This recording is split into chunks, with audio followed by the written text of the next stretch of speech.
इस प्रकार का प्रतिदिन सूर्योदय सूर्यास्त को करने का एक नित्य कर्म है। इसकी प्रक्रिया क्या है? तो इस प्रकार के तांबे के ऊर्ध्व पिरामिड आकार के पात्र में प्रतिदिन सूर्योदय और सूर्यास्त के स्थानिक अचूक समय पर गाय के कंडों से प्रज्वलित अग्नि में 2 मंत्रों के साथ 2 आहुतियाँ अर्पण करना, अक्षत चावल और गाय के घी की, यह है अग्निहोत्र की संपूर्ण प्रक्रिया। इसमें हम क्या करते हैं तो कंडों को अच्छी तरीके से प्रज्वलित कर लेते हैं और इन कंडों से प्रज्वलित अग्नि में मैं पकड़ नहीं पाऊँ। इस कंडों से ठीक है, वो कर रहा है, वो करने दो, ठीक, इसको बस साइड को करना, इसको भी अच्छा लग रहा है।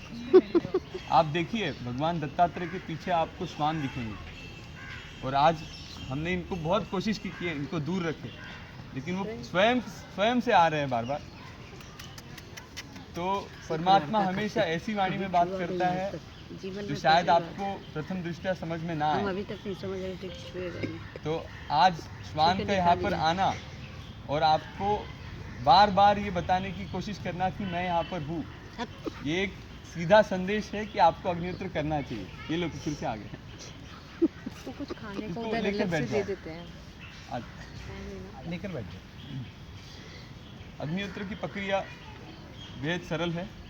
इस प्रकार के पात्र में पात्र का नाप निश्चित है, 14.5 सेंटीमीटर बाय 14.5 सेंटीमीटर ऊपर, 5.25 बाय 5.25 सेंटीमीटर नीचे। पात्र का कद है 6.5 सेंटीमीटर और ज़मीन से इसका कोण है 51 डिग्री का। इस प्रकार के पात्र में प्रतिदिन सूर्योदय सूर्यास्त को गाय के कंडों से प्रज्वलित अग्नि में 2 आहुतियाँ अर्पण करनी है, अचूक सूर्योदय और सूर्यास्त के समय पर। इसकी प्रक्रिया को हम अब देख लेते हैं। आज के प्रीतमपुरा के अग्निहोत्र का समय संध्या काल के अग्निहोत्र का है 5:20 का। अभी 10 मिनट शेष है, तो हम प्रक्रिया देख लेते हैं। सबसे सर्वप्रथम एक छोटे से चौकोर आकार के टुकड़े को नीचे इस प्रकार से लगा लेना है।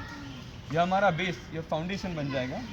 इसके उपरांत चारों दीवारों पे 4 टुकड़े छोटे छोटे लगभग 1 ऊंचाई के कुछ इस प्रकार से लगा लेने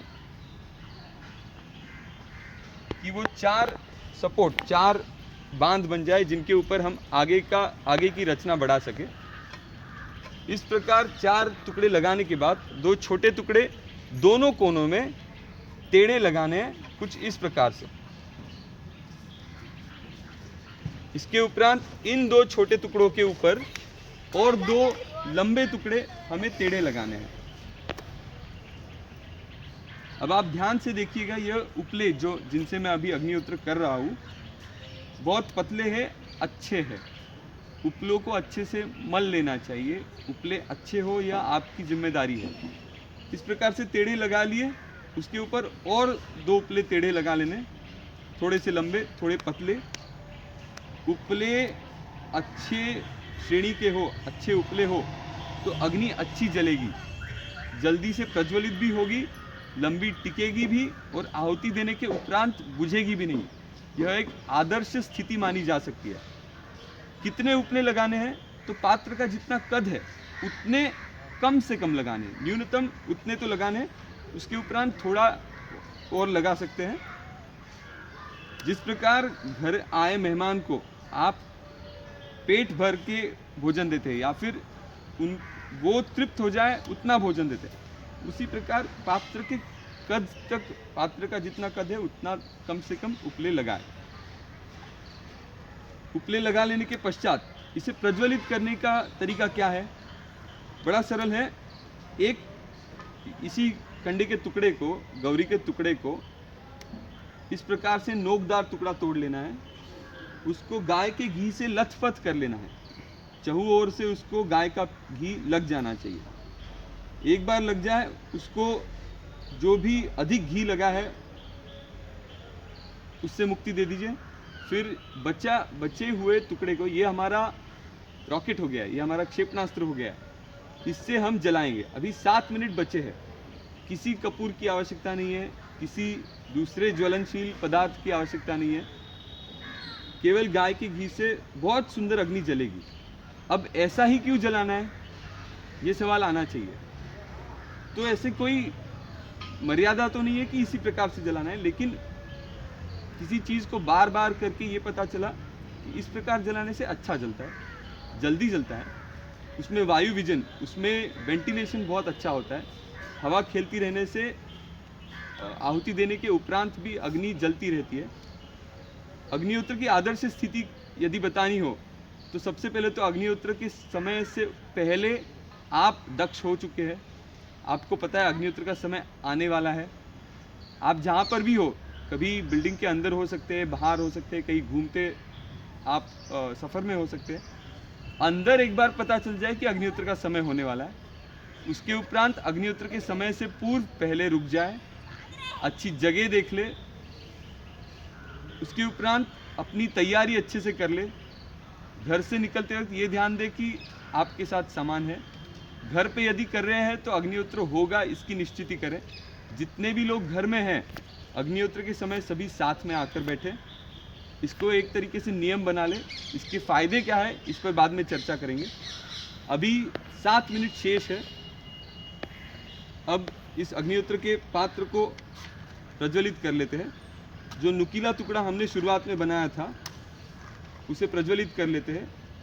मैंने बड़ी आसानी से जिस नुकीले टुकड़े को आड़ी स्थिति में रखा था उसके नीचे एक तीली पकड़ ली। तीली अंदर नहीं डालनी है, तीली को मैंने बाहर छोड़ दिया।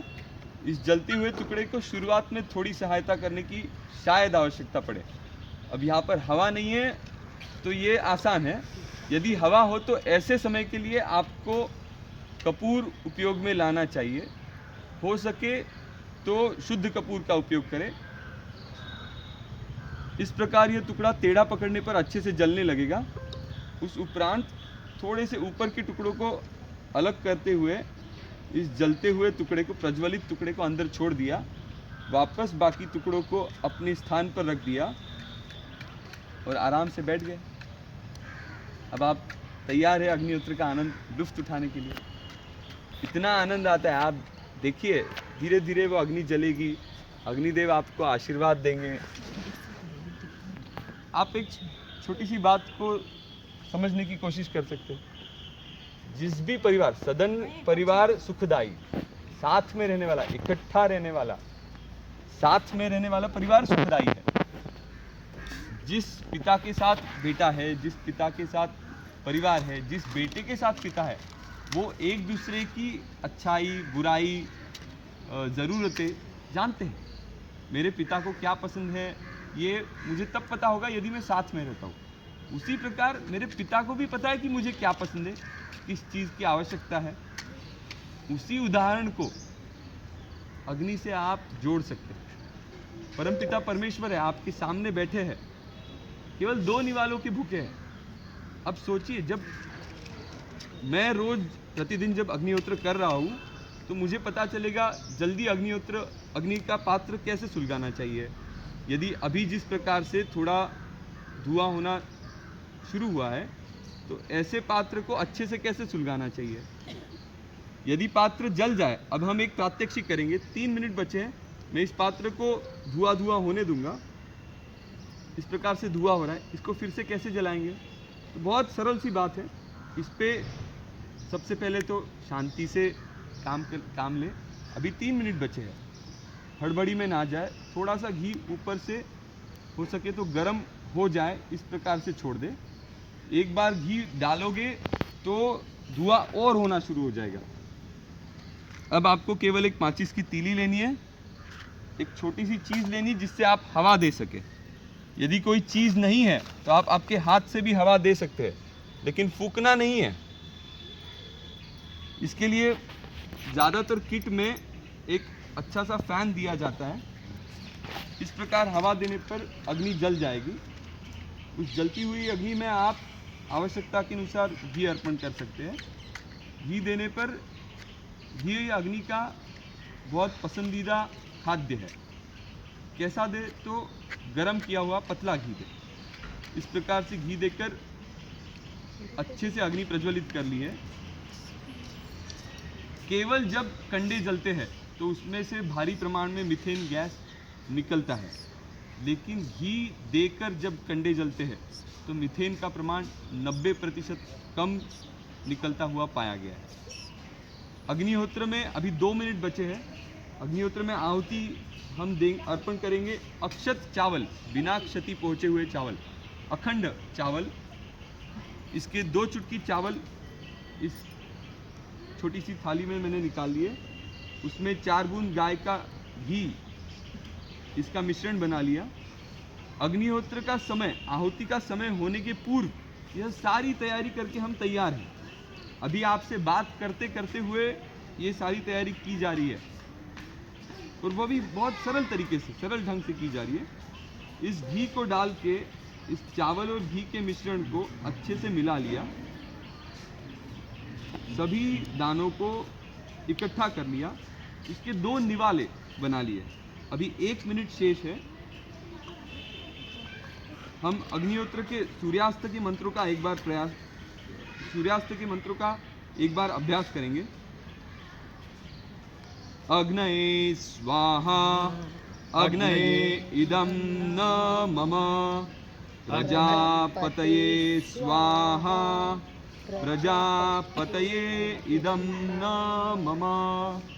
मैं एक बार आपको कृति करके दिखा रहा हूँ। मंत्र में जब स्वाहा आएगा उसी के साथ पहली आहुति अर्पण होगी, दूसरे स्वाहा के साथ दूसरी आहुति अर्पण होगी। पहले स्वाहा और दूसरे स्वाहा के बीच जो अंतर है वो उसका उपयोग आप करेंगे अगली आहुति की तैयारी करने पे। यदि हो सकता है पहले स्वाहा में आहुति हाथ से चिपकी रहे, थोड़ी सी आहुति बच जाए, तो उसको आप दूसरी आहुति के साथ मिला लें। इसके पश्चात भी, दूसरी आहुति देने के पश्चात भी यदि थोड़ी आहुति बच जाए तो उसको अंदर वापस ना डालें, उसको अपने थाली में छोड़ दें और शांति से उसके अलग रख के बैठ जाए। अभी 5 सेकंड बचे हैं।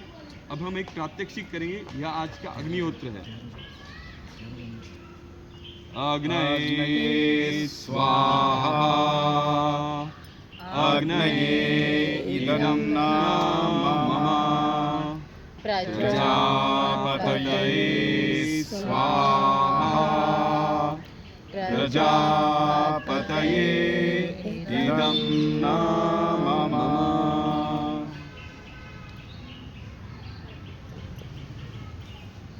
तर्जनी से अंगूठा लगा लीजिए। अपने अपने स्थान पर शांत बैठ जाइए। जितनी हो सके लंबी सांस लीजिए, लंबी सांस छोड़िए। या तो उस अग्नि के पास देखें या शांति से अपने स्थान पर बैठेंगे।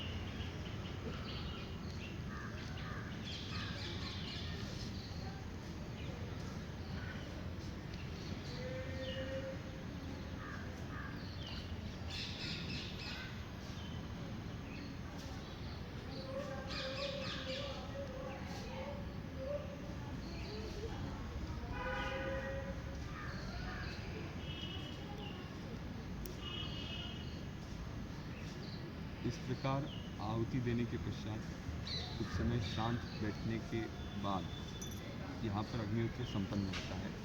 अग्निहोत्र के साथ बोलने की और भी कुछ प्रार्थनाएं हैं, जिसे सप्तश्लोकी, पंचशील प्रतिज्ञा और त्रिसत्य शरणागति के नाम से जाना जाता है। अग्निहोत्र के मंत्र केवल 2। सूर्योदय के मंत्र सूर्याय स्वाहा सूर्याय इदं न मम, प्रजापतये स्वाहा प्रजापतये इदं न मम। सूर्यास्त के मंत्र अग्नये स्वाहा अग्नये इदं न मम, प्रजापतये स्वाहा प्रजापतये इदं न मम। 2 मंत्रों के साथ 2 आहुतियाँ अर्पण करी।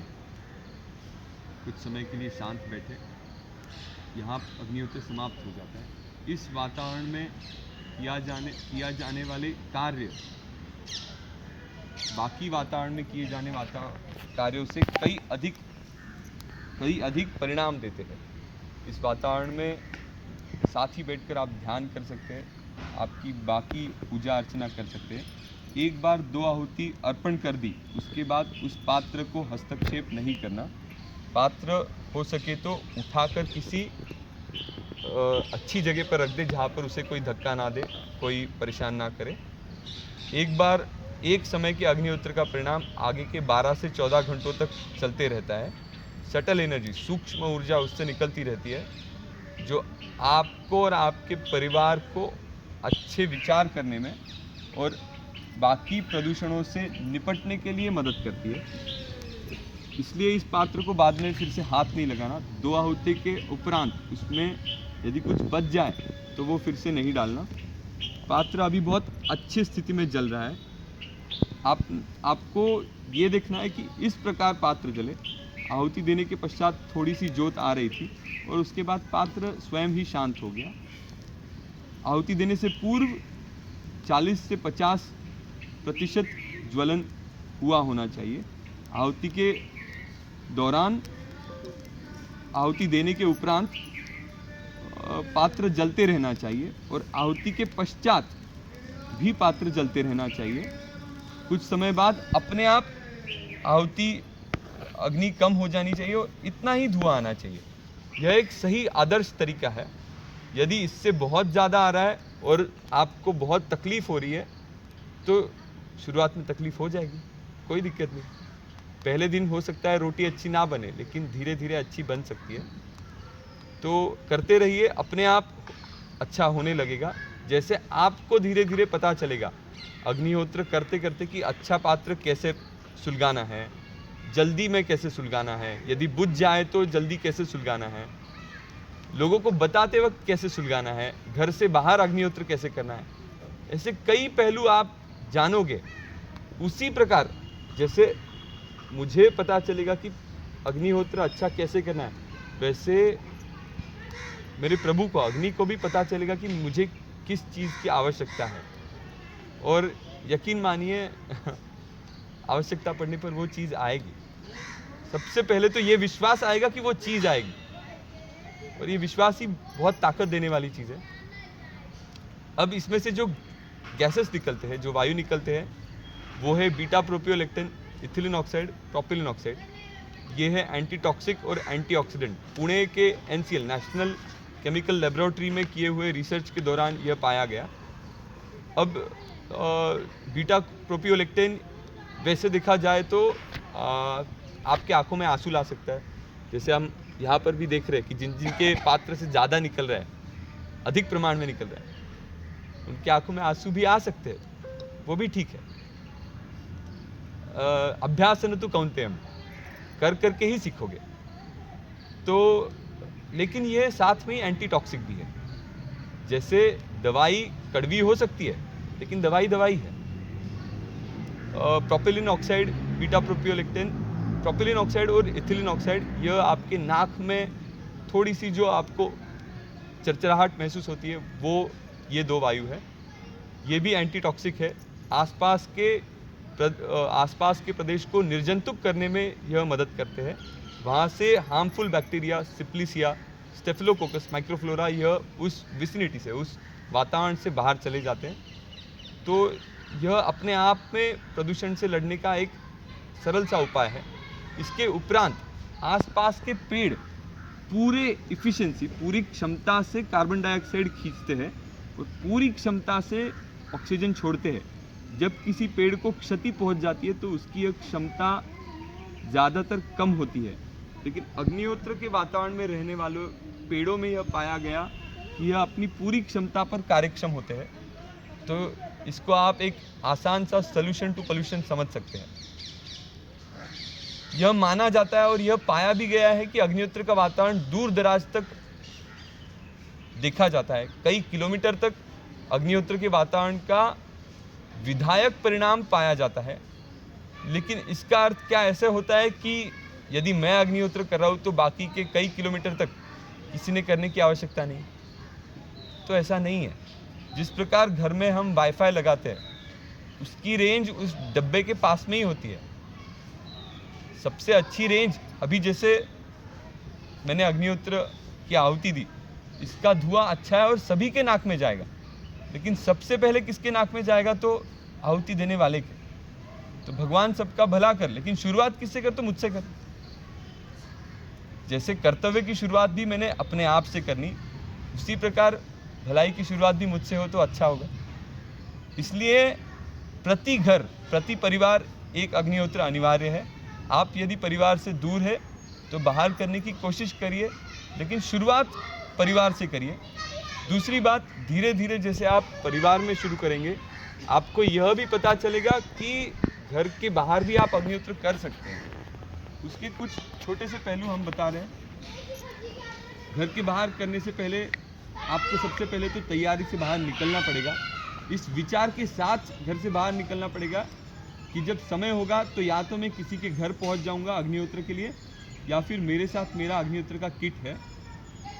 समय के अनुसार समय सूचकता दिखाते हुए आप जिस भी जगह पर पहुंचे होंगे उस जगह का आपको समय निकालना होगा। इसके लिए ऐप है जिसका नाम मैं आगे बता दूंगा।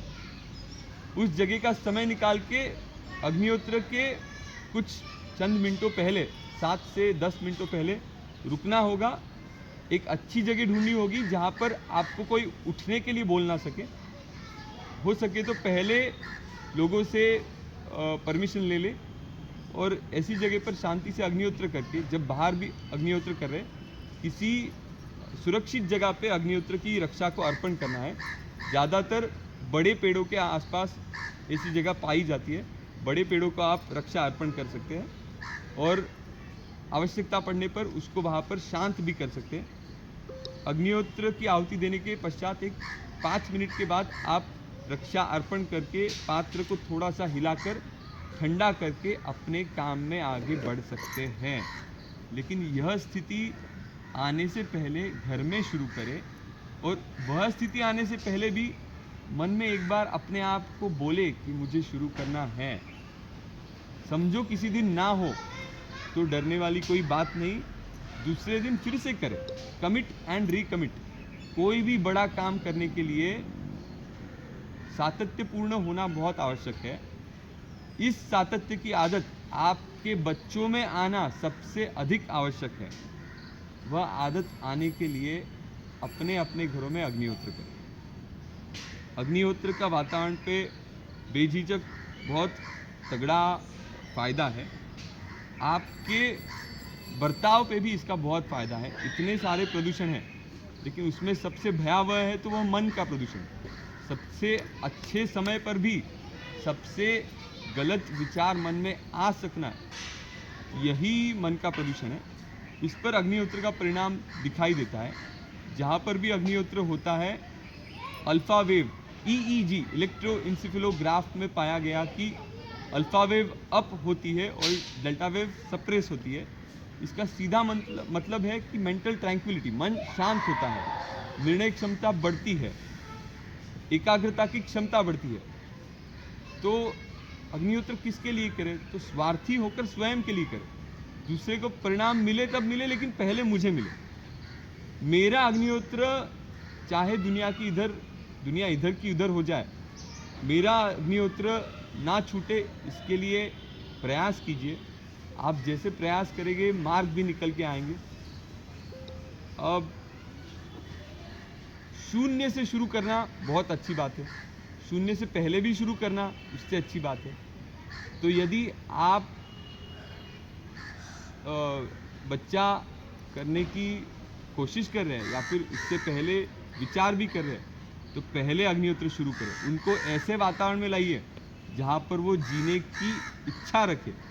हम आज दिल्ली में बैठे हुए हैं, आपसे कोई बात छिपी नहीं है, प्रदूषण किस स्तर पर बढ़ चुका है। अब सोचिए, पूरे दिल्ली का प्रदूषण कम करने की जिम्मेदारी यदि कुछ चंद लोगों को दे दे, जैसे म्यूनसिपालिटी को दे दे या किसी एक वर्ग को दे दे, तो यह करना बहुत मुश्किल है। लेकिन पूरे दिल्ली का प्रदूषण कम होगा तब होगा। लेकिन मेरे घर का तो अभी कम होना चाहिए। इसलिए अपने अपने घरों में अग्निहोत्र करें। जिस प्रकार अपने बच्चों को, अपने परिवार को अच्छा भोजन देना, अच्छा घर देना, अच्छा पानी देना हमारी जिम्मेदारी है, उसी प्रकार उनको अच्छी हवा देना, जीने लायक हवा देना, यह भी हमारी जिम्मेदारी है।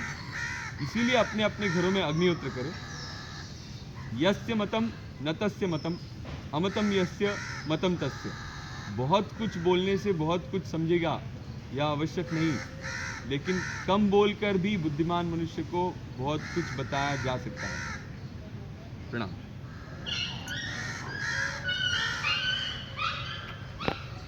कुछ सवाल पूछने हैं?